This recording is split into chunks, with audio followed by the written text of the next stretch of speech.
Assalamualaikum warahmatullahi wabarakatuh. Waalaikumsalam Waalaikumsalam warahmatullahi warahmatullahi wabarakatuh. wabarakatuh. Ya, sudah masuk ke room semua ya? Ya, Bu. Gimana jaringannya sana, bagus? Alhamdulillah bagus Bu. Alhamdulillah bagus, Bu. Oke, Kelvin gimana jaringannya? Bagus, Kelvin?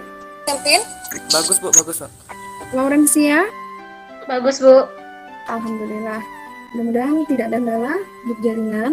Baiklah, sebelum memulai pembelajaran hari ini, mari kita berdoa dulu. Untuk ketua kelas, Kelvin, tolong pimpin doanya. Baiklah, untuk memulai kegiatan kita pada pagi hari ini, marilah kita berdoa menurut agama dan kepercayaan kita masing-masing. Berdoa dimulai. Selesai. Oke, terima kasih Kelvin. Nah, untuk meningkatkan rasa nasionalisme kita, marilah kita menyanyikan dulu lagu kebangsaan kita Indonesia Raya. Silakan Laurencia, tolong dipimpin untuk menyanyikan lagu kebangsaan. Teman-teman, marilah kita berdiri untuk menyanyikan lagu kebangsaan negara kita, yaitu Indonesia Raya. Hidup Indonesia Raya.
Terima kasih Laurencia. Ibu mau ngasen dulu satu persatu. Ananda. Hadir, Bu. Hadir. Argea. Hadir, Bu. Christine. Hadir, Bu. Desi. Hadir, Bu.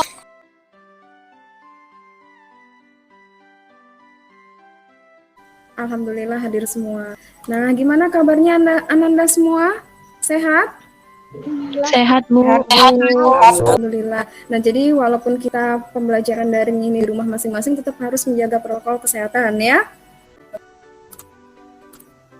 Nah, pernahkah kalian tersayat pisau seperti ini? Pernah, Bu. Pernah ya? Apa yang keluar pada saat tersayat pisau? Darah Ya. Nah, kalian tahu nggak sebenarnya komponen darah itu apa saja? Plasma darah, sel-sel darah. Iya, betul. Plasma darah dan sel darah. Ya, jadi pada pertemuan hari ini kita akan mempelajari apa saja komponen darah di dalam tubuh kita. Kemudian kita juga akan mengetahui golongan-golongan darah. Ya, macam-macam golongan darah. Oke. Nah, adapun kompetensi dasarnya yaitu menganalisis hubungan antara struktur jaringan penyusun organ pada sistem sirkulasi dalam kaitannya dengan bioproses dan gangguan fungsi yang dapat terjadi pada sistem sirkulasi manusia. Kemudian tujuan pembelajaran kita yaitu Peserta didik dapat menjelaskan komponen darah pada manusia melalui LKPD dengan tepat. Peserta didik dapat menjelaskan fungsi komponen darah pada manusia melalui LKPD dan materi ajar dengan tepat. Peserta didik dapat menganalisis mekanisme pembekuan darah dalam bioprosesnya melalui video pembelajaran dengan tepat. Peserta didik dapat menentukan jenis golongan darah pada manusia melalui LKPD dan materi ajar dengan tepat.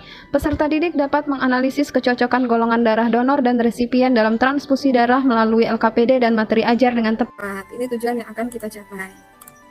Kita lanjutkan pretest dalam bentuk game. Jadi game ini di dalamnya ada edukasinya, ada materi kita yaitu tentang darah pada manusia. Nah, silakan kalian jawab dulu. Ya, mikirnya ya.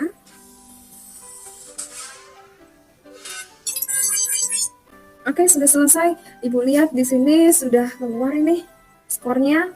Nah, yang memperoleh skor tertinggi ya berdasarkan jumlah benar dan kecepatannya yaitu Francisco. Ya, selamat dulu untuk Francisco. Beri aplaus dulu untuk Francisco. Ya, selamat ya Francisco. Terima kasih, Bu. Ya, Bu. Terima kasih, Bu. Oke. Nah, sekarang silakan Ananda semua amati skenario masalah yang Ibu sajikan. Nah, jadi di sini ada sebuah artikel yang berjudul Akibat Salah Transfusi Darah, Rizky Cuci Darah Setiap Pekan. Nah, silakan Ananda semua amati. Silakan dibaca artikelnya. Oke, dari artikel ini, Ibu minta Ananda semua memberikan tanggapan dengan memberi pertanyaan. Silakan ditanggapi dengan memberi pertanyaan. Saya, Bu. Ya, silakan. Dari artikel itu, saya mau bertanya, Bu, mengapa biasanya pencucian darah itu dilakukan lebih dari 1 kali dalam sepekan, dan apakah ada efek samping dari pencucian darah yang sering ini, Bu? Ya, terima kasih. Oke, ada lagi yang lain? Masih Bu. ada? Ya, silakan. Saya mau bertanya, kan Ya. Rizky ini transfusi darah karena salah mentransfusi darahnya golongannya berbeda. Nah, apakah hanya salah satu solusinya adalah dengan cara mencuci darah setiap pekan atau ada cara yang lain? Ya, baik. Bagus ya pertanyaannya. Dari pertanyaan-pertanyaan yang Ananda berikan, itu nanti akan kita diskusikan, kita pecahkan bersama di dalam kelompok kalian masing-masing. Nanti Ibu akan berikan LKPD ya. Sekarang Ibu bagi dulu kelompoknya. Untuk kelompok 1, Desi, Francisco, Shirley. Kelompok 2, Mega, Laurencia, Medika. Kelompok 3, Charlie, Christine, Dewi Karin. Kelompok 4, Helmi, Ananda, Argea. Kelompok 5, Kelvin, Maulana, dan Tiara Kinski. Nah, sudah Ibu buatkan dalam WA group ya. Nah, jadi nanti Ananda silakan buka Classroom. Di Classroom itu sudah Ibu share untuk materi ajarnya, lalu LKPD-nya. Nah, silakan Ananda baca dulu materi ajarnya, LKPD-nya, dan diskusikan dengan kelompok masing-masing.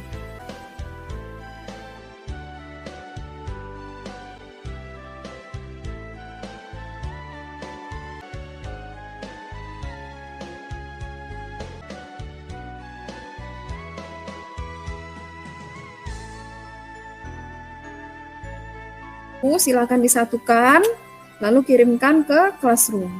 Nah, Ibu minta perwakilan kelompok untuk mempresentasikan hasil kerjaannya. Silakan kelompok 5. Baiklah, saya akan menjelaskan pertanyaan nomor 5. Pada soal nomor 5, efek yang diterima oleh resipien berdasarkan pertanyaan nomor 5 antara lain: 1. Pada saat transfusi berlangsung, tubuh si resipien mengalami gejala menggigil dan sulit bernafas. Dan yang kedua, apabila berkelanjutan meneruskan transfusi darah dengan golongan darah yang berbeda dan tidak sesuai, menyebabkan tubuh resipien menjadi lemah dan sulit bernapas, bahkan hingga terjadinya pingsan. Mengapa demikian? Hal ini dikarenakan plasma darah dalam tubuh mengandung antibodi yang memberi sinyal apabila ada benda atau mikroorganisme asing yang masuk, termasuk antigen dalam darah yang tidak sesuai dengan golongan darah. Antibodi ini bisa menyerang antigen yang berbeda dan menyebabkan darah mengental. Nah, Pengentalan darah inilah yang menyebabkan pembuluh darah tersumbat, sehingga mengalami gejala menggigil dan juga sulit bernafas. Bahkan bisa menyebabkan kematian. Terima kasih Bu, itu jawaban saya dari nomor 5. Jawaban yang sangat bagus ya, sangat lengkap. Kelompok lain ada yang mau menanggapi? Tidak ada ya? Ya oke, baik. Nah jadi dari semua soal yang disajikan pada LKTP ini, nah Ibu harapkan itu bisa membantu kalian dalam memecahkan masalah tadi. Ibu mau menampilkan dulu jawaban yang benarnya ya. Semuanya udah benar, semuanya udah bagus. Hanya mencocokkan saja. Untuk soal nomor 5 tadi, sudah bagus sekali yang dijelaskan oleh Kelvin ya. Jadi itu dari skenario masalah tadi, dia kan bergolongan darah B positif. Tapi dia menerima darah dari AB. Nah, tentu saja kan golongan darahnya berbeda. Akibatnya apa? Akibatnya akan terjadi penggumpalan. Nah, jadi aglutinin dari resipien itu akan menggumpalkan sel darah merah donor. Akibatnya pembuluh darah kecil akan tersumbat dan terjadi hemolisis yang melepaskan hemoglobin ke aliran darah.